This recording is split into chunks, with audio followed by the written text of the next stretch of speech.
Olá, amigos e amigas do Ter Saúde, muito bem-vindos e bem-vindas. Vamos começar mais um Ter Saúde falando sobre saúde, de bem-estar. Essa semana nós estamos com um tema bastante feminino. Você sabe que o meu público é muito feminino, né? Eu faço a reposição hormonal natural, eu trato as mulheres, eu trato muitos homens também, porque eu faço medicina preventiva e também faço as reposições hormonais nos homens. Mas as mulheres são o meu grande público. Então, bem-vindas, meninas!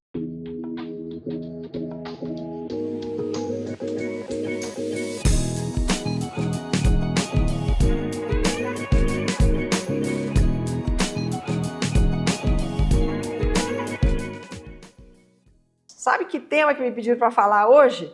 Sobre prolapso uterino.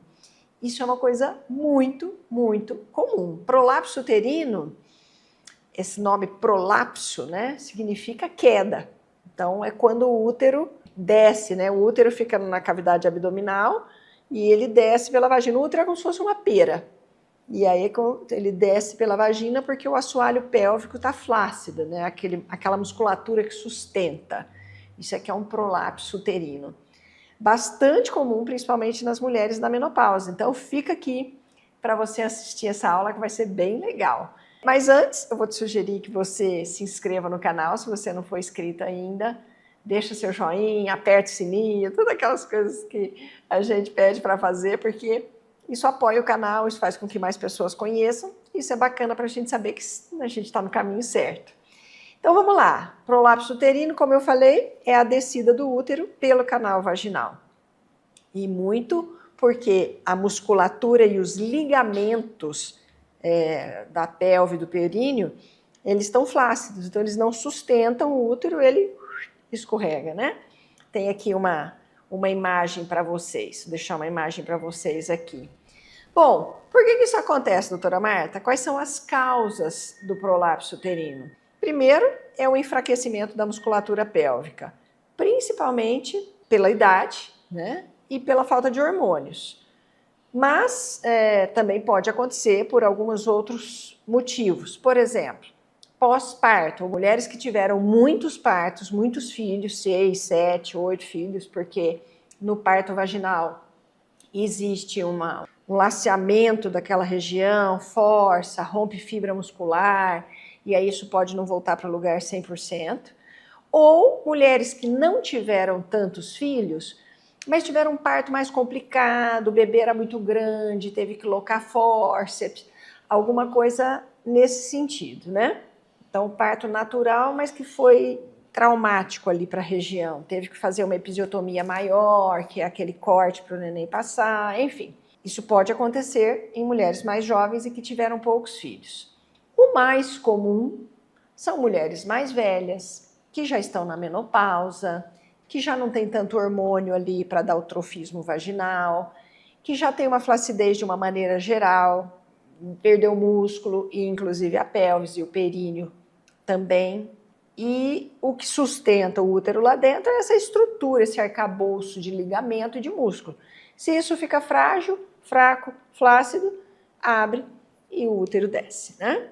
Então, falta de hormônio, falta de músculo, ligamento mais frouxo, que as coisas podem se somar, tá, gente? Pode ter uma menopausa e mais o que a gente chama de esforço crônico. Mulheres, mesmo que não estão na menopausa, podem ter isso, mas o mais comum é que as mulheres na menopausa tenham prolapso uterino porque acabam tendo um esforço crônico como? Tosse. Quando você tosse, você faz uma pressão intraabdominal e todos os órgãos são empurrados quando você tosse, vamos dizer assim.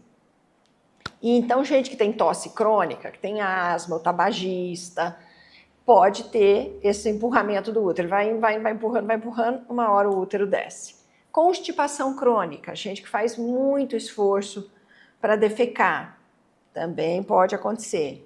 Gente que levanta muito peso, né? Mulheres que vão lá arrastar móvel dentro de casa, ou ficar levantando neto muito pesado no colo, ou atletas, eventualmente, né? Que podem levantar peso, fazer isso de forma repetitiva, podem ter prolapso uterino por causa disso, principalmente se tem uma fraqueza de assoalho pélvico associada, ou seja, a base que segura está fraca, você faz um esforço e empurra o útero para baixo.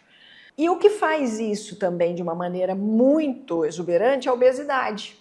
Obesidade tem um monte de gordura visceral sentada em cima do útero, o útero é empurrado pela gordura para baixo. Então a obesidade é um facilitador, uma das causas prováveis do prolapso uterino. Aí você pergunta assim, doutora Marta, mas como é que eu vou saber se eu tenho prolapso uterino? Tem uma sensação de pressão. A mulher sente como se tivesse alguma coisa pressionando a vagina, pressionando o assoalho pélvico, uma sensação de plenitude, uma sensação de que tem alguma coisa dentro da vagina. E tem mesmo, né? Só que não é de fora para dentro, é de dentro para fora. A vagina está aqui, o útero está aqui, ele escorrega para cá, né? Tem mulheres que têm um prolapso vaginal tão grande que ela consegue tocar o útero no canal vaginal, né? Quando ela passa a mão no introito vaginal, que a gente chama. Então, tem uma saliência saindo dentro da vagina, dá para sentir isso. Dificuldade de urinar, porque isso às vezes pressiona o ureter, pressiona o canalzinho por onde sai a urina. Então, a mulher tem dificuldade de urinar porque o útero está ali empurrando. Ou dificuldades também de evacuar, pelo mesmo motivo. Em alguns casos, pode ter dificuldade de controlar a bexiga. Então, a mulher perde urina, ela não consegue começar a urinar e parar por causa da pressão. Então, também é um sintoma possível.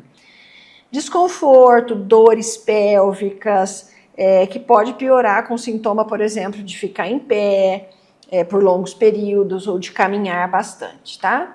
O diagnóstico, gente, é muito simples, o diagnóstico é clínico. Você vai estar sentindo isso, tem alguma coisa ali esquisita, você vai no médico, às vezes no exame sem nenhum instrumento, você consegue ver que existe um prolapso uterino ali.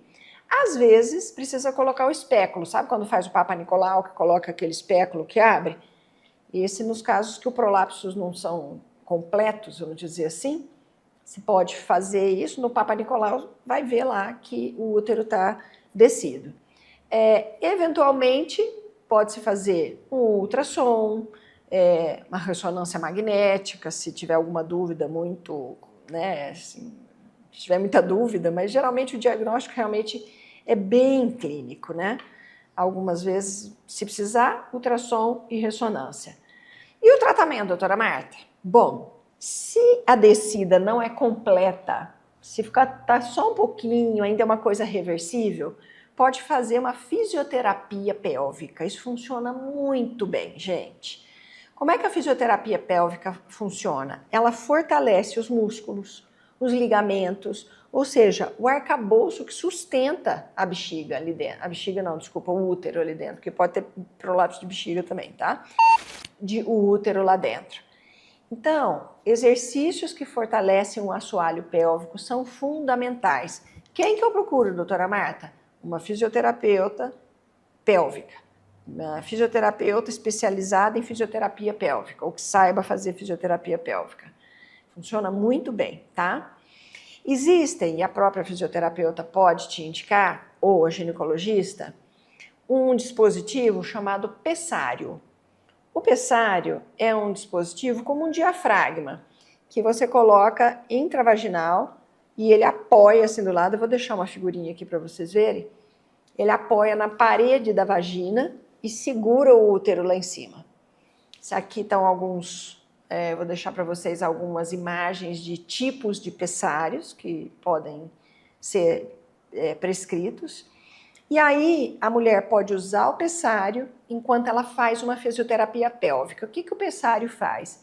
Ele empurra o útero, ele segura o útero até que você fortaleça as estruturas ao redor dele que possam sustentá-lo, e aí você pode tirar o pessário e viver sem ele, tá? Isso funciona muito bem, principalmente se você associa colágeno, reposição hormonal, principalmente a reposição local, ou seja, colocar aqueles creminhos vaginais que melhoram o trofismo ali do local, funciona muito bem. Mas, em alguns casos, precisa fazer cirurgia. Quando existe um prolapso muito grande, em que realmente o útero já desceu praticamente completamente, não tem nem como voltar isso para poder a musculatura sustentar ele de volta ali no lugar. A cirurgia é relativamente simples, né? Ele faz lá uma costura, refaz os ligamentos, principalmente se estiver enfraquecido, rompido, e volta o útero para dentro da cavidade. O tratamento pode incluir também laser, porque o laser ele melhora o trofismo vaginal, ele segura ali em cima o arcabouço também. Se toda aquela parte da vagina e de cima tiver mais firminha, o útero tem mais dificuldade de descer. Então, o laser é muito importante. E os cremes, como eu falei para vocês, né? Principalmente estriol, por exemplo, que melhora muito o trofismo vaginal. O DEA, que se tem usado bastante intravaginal também, para poder melhorar a estrutura, que é o tubinho por onde desce, que é o canal vaginal, e ele segurar o útero lá em cima. É uma situação completamente resolvível, tá? Muitas mulheres acabam deixando chegar numa situação que precisa de cirurgia, mas mulheres que fazem regularmente o seu Papa Nicolau uma vez por ano, é muito simples o ginecologista que está atento falar, olha, esse útero está um pouquinho mais baixo do que ele deveria. Está começando a ter um prolapso de útero. Vamos fazer uma fisioterapia? Aí você já sabe. Procura uma fisioterapia, vai fazendo seu fortalecimento do assoalho pélvico, vai tomando colágeno, faz reposição hormonal com o seu ginecologista, coloca creminho vaginal, que os ginecologistas já prescrevem de rotina, porque isso resolve, isso faz com que não evolua e que seu útero não caia ali para dentro da vagina. Porque senão, se tiver uma coisa muito evoluída, só a cirurgia resolve. Mas o legal é que se você chegar antes e tiver um diagnóstico precoce, dá para resolver muito bem com coisas não invasivas, exercícios físicos, cremes, laser, se for o caso, pessário. Pessário é aquele no meio do caminho, né? Que não está nem muito inicial e nem já muito prolapsado. Mas não subestime esse sintoma, tá bom? Porque eventualmente também pode perder o útero, né? O médico pode chegar à conclusão de que vamos fazer uma esterectomia, que é o melhor caminho, se não der para reverter. Então é isso, gente. O prolapso uterino é uma aula que foi sugerida por um dos seguidores, uma das seguidoras, né? Então eu quero deixar você à vontade para você sugerir temas. Para mim é uma alegria poder falar daquilo que vocês querem escutar. E também dúvidas, comentários aqui ou nas outras redes sociais. A gente está muito aberto para responder com muito carinho. Ter saúde é feito pensando em você, na sua saúde, no seu bem-estar, que informação é a melhor coisa para a saúde. Te vejo na terça que vem? Vejo, né? Espero então. Um beijo.